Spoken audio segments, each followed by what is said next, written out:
When you have blackheads, whiteheads, acne, pulling them out with an instrument or tweezers or using manual pressure to pinch your skin comes with a package. I don't recommend you doing this. This could actually be dangerous to your skin. I did this the wrong way. I put a lot of scarring on my face. What are those little structures that bring the oil to the surface of your skin? The root cause of a blackhead, a whitehead, acne are all coming from the same thing. The solution I'm going to talk about is way better than the topical creams that people are using for these issues. It's just treating the symptom. We're not fixing the cause. When we're dealing with any skin problems, it's so important to identify the real problem before we even get to a solution. If you look up blackheads, whiteheads, it'll list things like bacterial infection, you have too many dead skin cells. The difference between a whitehead and a blackhead, when you have a blackhead, the oil inside the pore is more exposed to oxygen and it's oxidizing, like an apple would turn brown, versus a whitehead, which is something that's not exposed to oxygen. When we're talking about pus, we're mainly talking about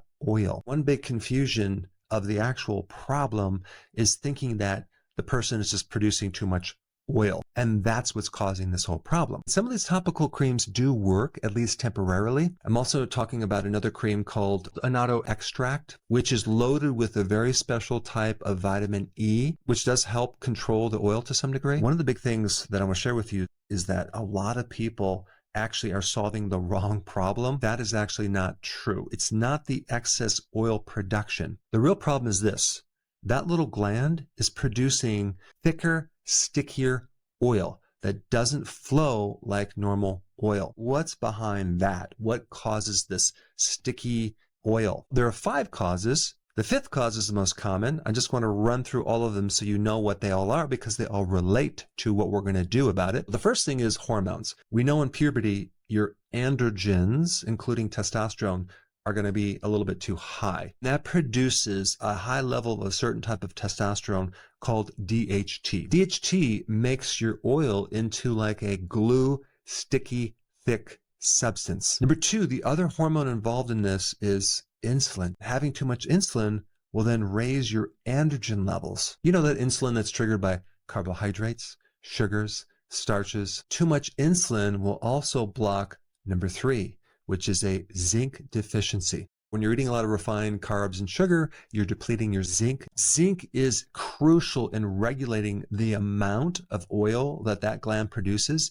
And if you're deficient in zinc, not only will you produce too much oil, that oil will be thicker, it'll be stickier. Zinc is also needed to prevent the excess amount of that powerful testosterone called DHT. Can you see how this relates? It's important to know all these pieces to this puzzle because let's go to number 4, and this is in vitamin A deficiency. When you're deficient in vitamin A, you get very sticky, thick oil and it plugs everything up. And by the way, you need zinc to allow vitamin A to work. They both work together. This last thing, number 5, is the most important thing you need to know. And this is based on the fact that the oil in your skin is mostly an unsaturated fat. Why is that so significant? Because other unsaturated fats that you consume make up that oil. Seed oils are highly processed. When you consume them, they start making up the oil in your skin.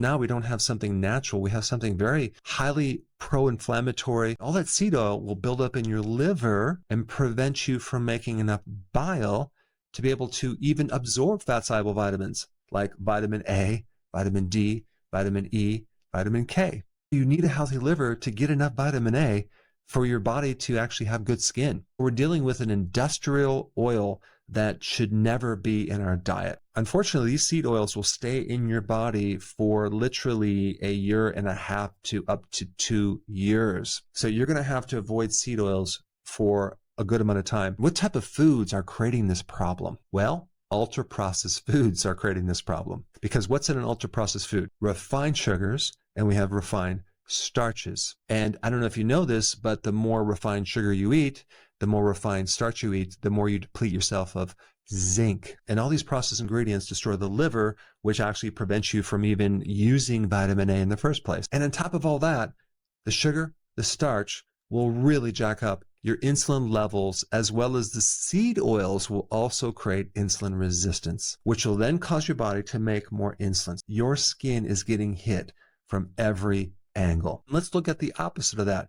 What should we be eating to keep our androgens low, our insulin low, to have enough zinc, to have enough vitamin A, low carbohydrate, okay? We don't want to eat sugar or starch. Your skin's going to start to heal. In addition to reducing the seed oils, there's other foods that are high in omega-6 fatty acids as well. And that would also be animals that are fed grains, like chicken. The eggs from chicken could potentially make things worse, and even pigs that are fed grain. And this is why I'm going to recommend consuming grass-fed beef, lamb, wild-caught fish, sardines, shellfish, which is high in zinc. And by the way, red meat is loaded with zinc, but you can get your vitamin A from grass-fed butter as well as from grass-fed beef liver, and cod liver oil is loaded with vitamin A. This simple switch from avoiding these junk foods and eating these healthy foods will get at the root of your skin problems in the fastest way possible without having to cope and treat the symptom anymore. Thanks for watching, and I will see you in the next video.